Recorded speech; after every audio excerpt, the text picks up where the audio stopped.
Hello, friends. Welcome to today's show. I'm Dr. Founder and Chief Engagement Officer of Dr. Helen Holton and Associates, and more importantly, your host of Dr. Helen Speaks: Strengths, Resilience, and Leadership for right now. Thank you for joining us today. I want to tell you how much I really appreciate you and do not take your presence lightly. There are other places you could be right now doing something different. Spending time here helps me to know our time together is an opportunity to continue the journey of lifelong learning. Yes, the journey of lifelong learning to add value to your life as a leader and your leadership whenever you tune in. Absolutely. We hold a firm commitment to invest time and energy to bring you relevant information to increase your knowledge and take you to the next level of leadership. One of the most significant lessons I've learned is that the most effective leaders are lifelong learners. That's right. And what attracts you to them is, I would say, their development on some level of what it means, who you're learning from. Are you learning from leaders that are out there that that are in alignment with your values and beliefs, or you believe can take yours to another level? So the most effective leaders are lifelong learners. And I think that's the number one thing to consider. And the more you invest in yourself by choosing to learn and expand who you are as a leader, it strengthens your leadership and transfers to the people you lead. Yeah, something we'll talk more about in a few minutes. But this is my life's work, and I've had the honor and privilege to experience phenomenal transformations of leaders, teams, and organizations, locally, nationally, and globally. Yeah. As a leader, continuing to invest in leadership development, professional and personal growth, perpetuate and elevate your leadership forward. It's going to move you and your team to what's ahead of you, that's been a part of your vision, your goals, what you want to accomplish. So, how you show up to lead, when you're equipped and empowered, it's essential to the success of you and those you lead.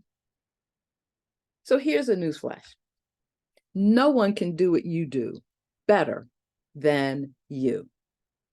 And I'm here to encourage you to keep investing in yourself, to be your best self, as the best leader you can be.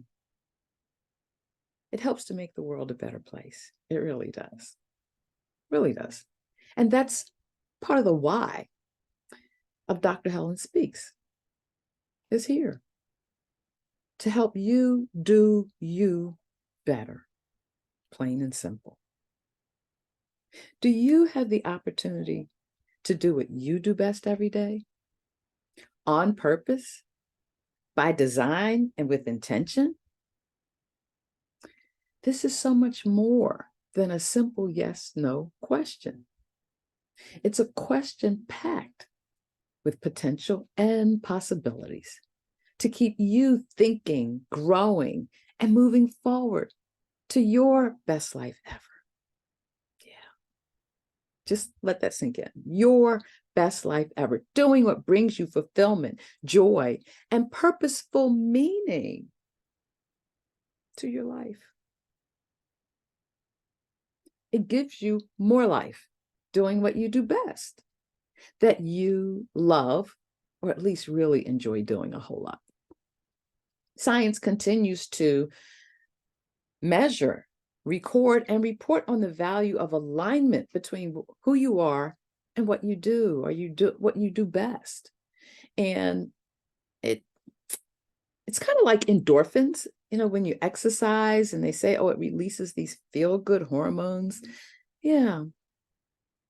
When you get to do what you do best, you develop positive repetitive practices, and they're etched in your consciousness that make a difference and add value to your life and your leadership. It helps you live well while doing good. Which brings me to our focus today, which is on universal leadership practices. Now, in the past couple of weeks, we've been talking about style, philosophies of leadership, whether it's a faith-filled leader, which I'm one of those, whether you see yourself as a servant leader, which is different from being a faith-filled leader, but you can be both or one or the other, which I'm also a servant leader. However, how I show up in both those spaces is really impacted by universal leadership practices for the majority. And that's where we're going to go today, because I think that you will begin to see what's that path? What do I have that's working well? Oh, I didn't really think of that. How can I incorporate that into my leadership? And it may all be new, or it may be just a different perspective on how you see it. Whatever it is, it's going to take you to a different place than where you were before you came to the show today.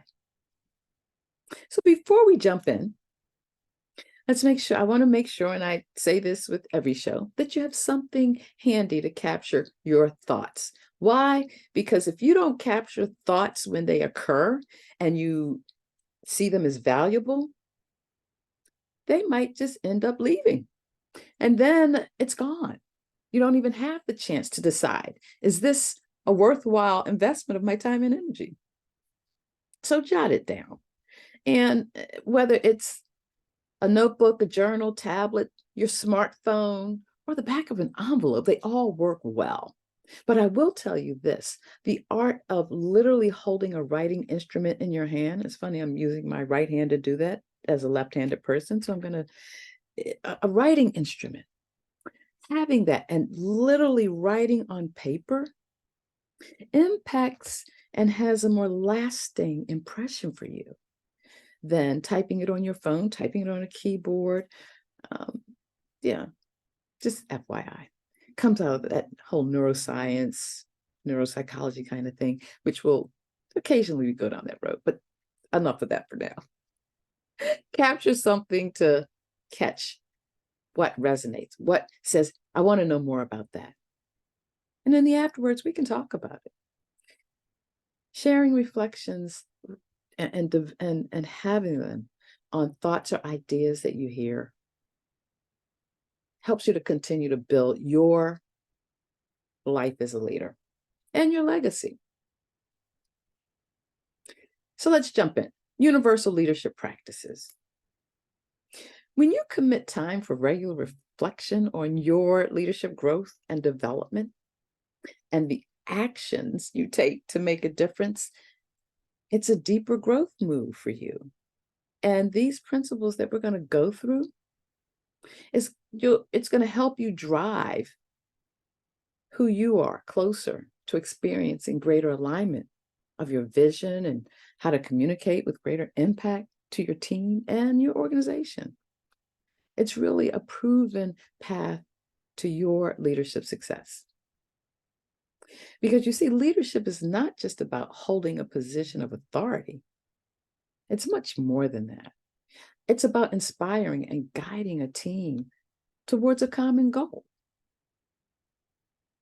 Yeah, towards a common goal. Effective leaders understand that leadership is not just a set of skills or techniques, but a set of principles, values, ways of being that guide your actions and decisions.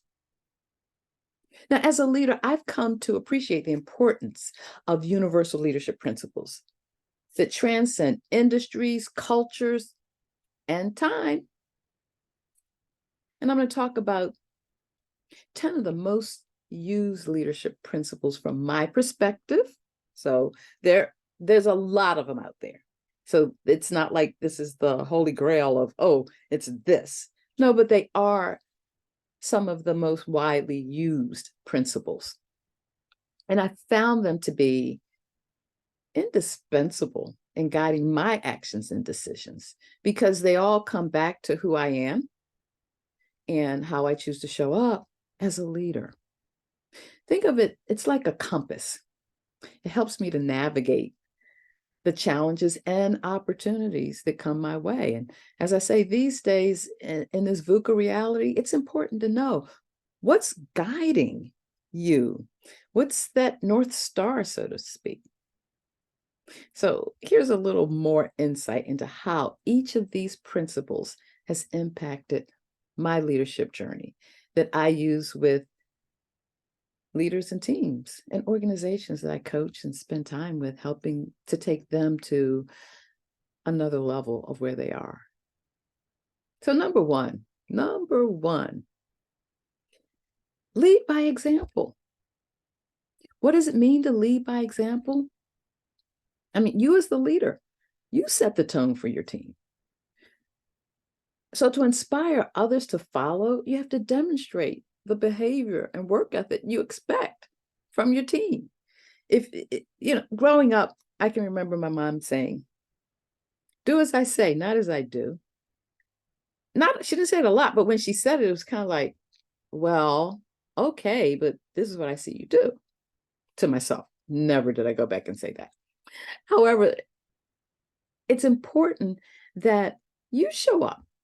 If you want your team to come to work on time, you should be to work on time. And by the way, getting to work on time is not necessary. You want to get to work before your official start time of the day, whether it's in person in the office or virtually. You want to log on to your device. You want to be able to, if your boss or if you schedule a meeting with your subordinates, you want to be on camera and ready to go in the conference room, ready to start the meeting a few minutes before the meeting scheduled to start, if you want your team to understand what it means to lead with excellence. And so when team members see me working hard, being honest and following the same rules I set for them, they're more likely to do the same. And it creates a sense of unity or synergy and shared purpose to why we show up supporting the work. Number two, vision and purpose. Oh my goodness. I mean, what's our new tagline? We drive leaders, visions, and teams forward. That's what we do. Now, how we do it's a whole nother story, but in a nutshell, that's what we do. It's our vision. This is where we see ourselves now and into the future. And a leader, it's important to provide a clear vision with a sense of purpose for the team. You're sharing this with everyone. You're giving them a reason to work towards a common goal, to be inspired and motivated and committed. Now, it's also good for you to develop that vision along with your team's participation, because what you come up with as to where you see the organization going, just envision what that looks like if you invite your leadership team to weigh in on it. That maybe there's a better way of saying it, a more succinct way of saying, a way of having deeper impact. Providing a vision and purpose has given my team and me a clear sense of direction and motivation, inspiring each of us to work hard towards shared goals, because there's nothing sweeter than the client wanting to do more work with you or just praising, lauding, oh my goodness, what a great session that was, whatever the case may be. Which brings me to point number three. It doesn't happen without effective communication. What do I mean by effective communication? Open, honest, and clear communication. It's the lifeblood of any successful team or organization. Doesn't matter if your team are employees or contractors. You're still a team if what you're doing together is focused around a common purpose, which is what the clients engaged you to do, or what your shareholders want from you, or what your stakeholders are hoping that you'll deliver. And so as a leader, it's not only good to be a good speaker, but it's just as important to be a good listener. Because if you aren't open to hearing what others around you that you're in communication with are saying, how do you gauge the effectiveness? Now, when you do it well, effective communication fosters trust and it ensures everyone's on the same page. Even asking check-ins, hey, are you with me? Any questions? Open it up as people are processing what you're sharing. Yeah. It certainly helped me avoid, number one, misunderstandings and misalignments. Sometimes you can have in your mind how you want to say something or the effect you want to have. And when you share it, it's like, well, why aren't they excited about that? Do they get what I'm saying? Don't let that moment pass. Put a question out there. Have someone give it back to you how they heard it. Being a good listener and a clear communicator, yeah, it's really, and from my own perspective and from watching it happen or unfold with the leaders and teams I work with, it's fostering a culture of open dialogue and feedback within your team. And so what that looks like is rather than you talking about the vision and where you're going, the purpose and mission, and then you come back 3 months later and you want to have an assessment, feedback, and you're listening and it's like, okay, did anybody get what this was about when we met before? Anyway, effective communication. Number 4, accountability. Yeah, a great leader takes responsibility for their actions, good or bad. That's right. Takes responsibility for their actions and expects the same from your team. Holding individuals accountable for their work and results is crucial for growth and improvement. And if you're a leader and you've experienced the other side of that, you know what I'm talking about. Accountability creates a sense of responsibility and ownership within the team. And it really has to be something you talk about. And you continue to make a part of one-on-one conversations you have with your team members, with your team as a whole, or throughout the organization. And when everyone knows they're responsible for their actions, it really leads to a more proactive and results-driven team. It means that people are taking ownership for why they're in place and what they should be bringing. And it helps you to gauge engagement. Are people connecting around what's important? Are they really taking it to heart and understanding, as the three musketeers would say, all for one and one for all? Yeah. Number 5, team building. Building a cohesive team, is essential. There are few things you can get done all on your own. Well, if you're doing it all on your own, you're not really a leader because leaders have followers. Or you're influencing persons. Yeah, you get it. However, team building is you encourage collaboration, conflict resolution. You got to do some of that in the team. Collaboration. Hey, we're not just a group of people coming together and thinking about our individual silos. No, we want to see how those pieces that you have assigned to you fit into the bigger picture. A strong team is more likely to achieve its goals than one that's disconnected. Team building strengthens the bonds between team members. And when you recognize that you're getting more things done collectively, collaboratively, it feels good. A harmonious team is more productive and innovative.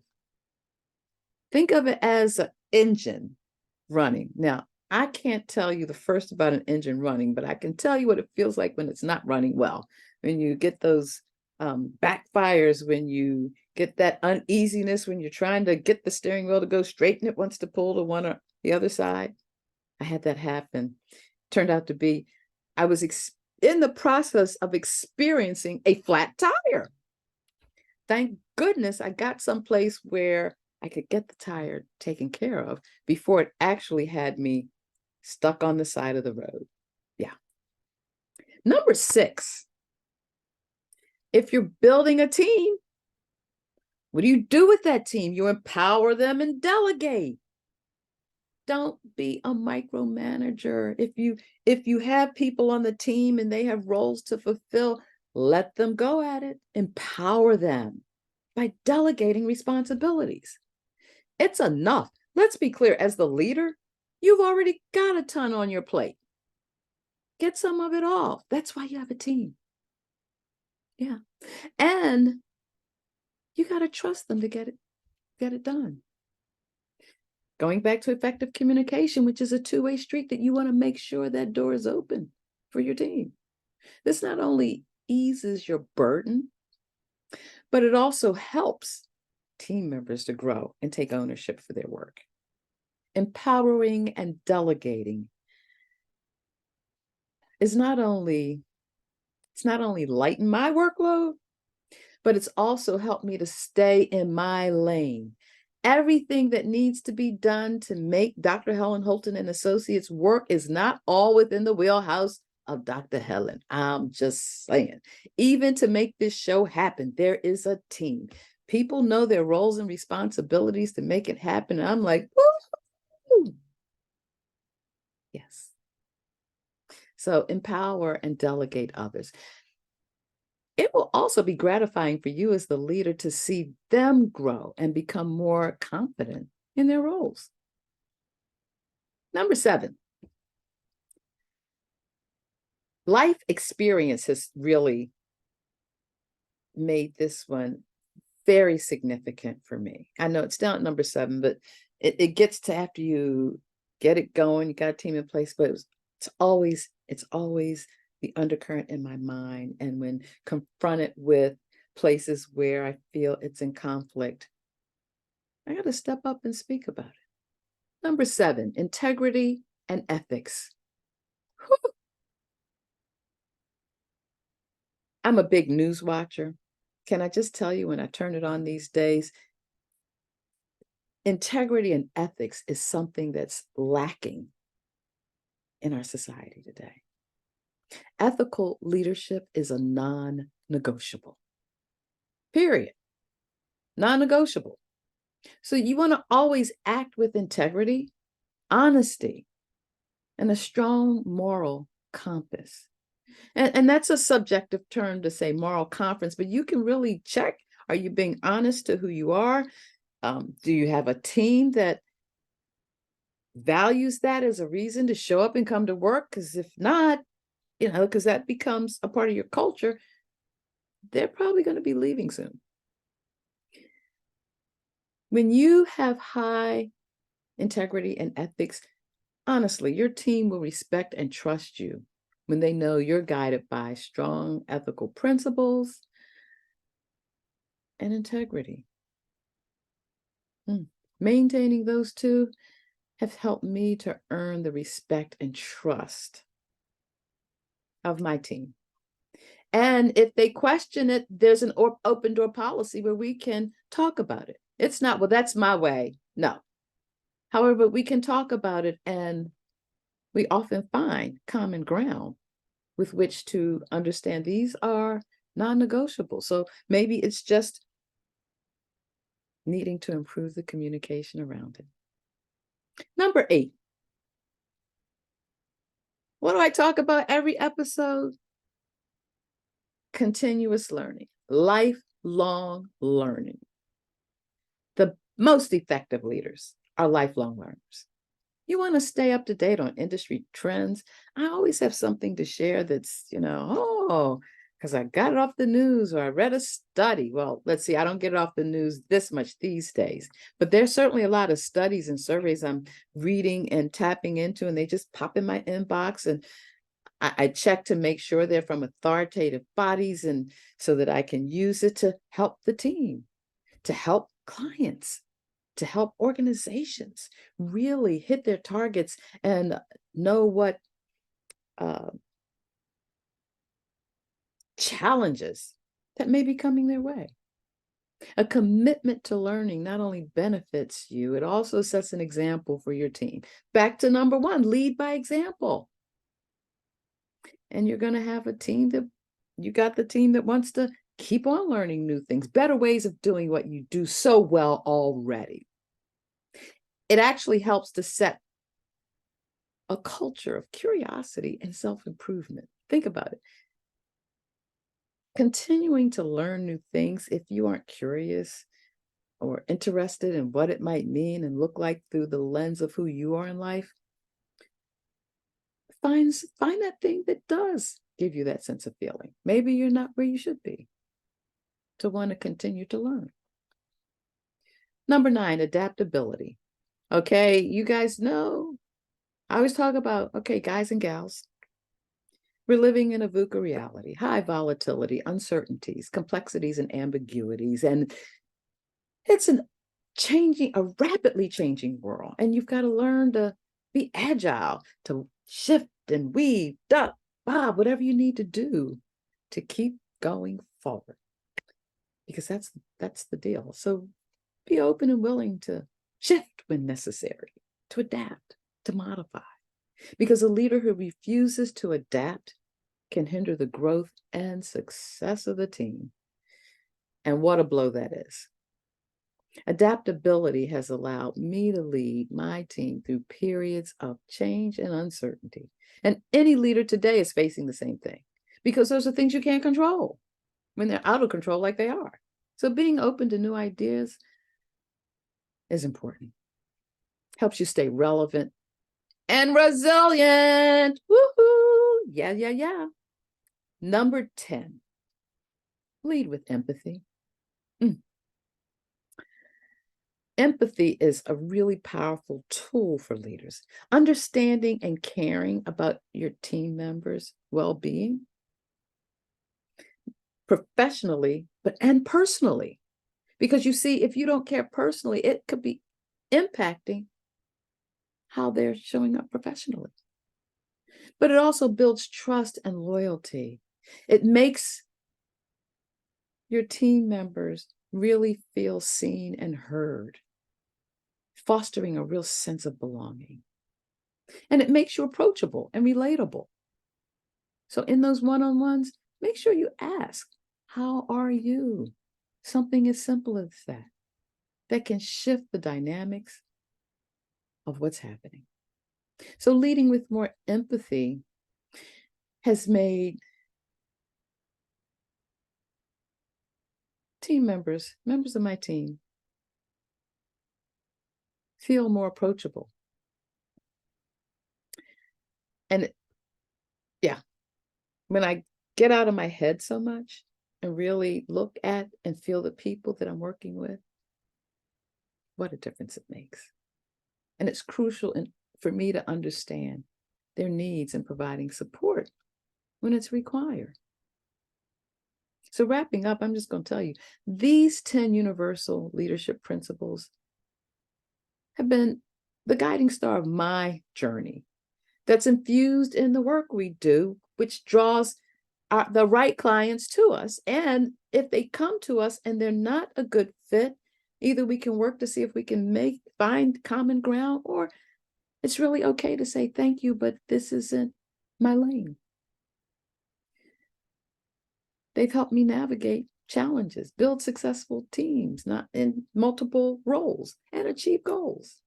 So while leadership may vary in style and approach, these principles are the cornerstone for me, and maybe for you, of effective leadership. Embracing them can help any leader, regardless of your industry or context, lead with purpose, intention, and intention to make a positive impact. I'm Dr. Helen Holton, host of Dr. Helen Speaks, Strengths, Resilience, and Leadership, and the founder of Dr. Helen Holton and Associates, an executive leadership coaching, training, and consulting firm. We can provide speakers to what you might need in your organization, training, whatever the case may be. It's who we are, what we do in our niche market of leadership. And we're here every Tuesday, 1 o'clock p.m. Eastern Time, 10 o'clock a.m. Pacific Time. And stay tuned because we're working on coming at you differently in a new year. Until then, stay safe. Share how you're getting tips and tidbits to take your leadership to the next level. And we will be right here with you to receive it. And that's my promise to you.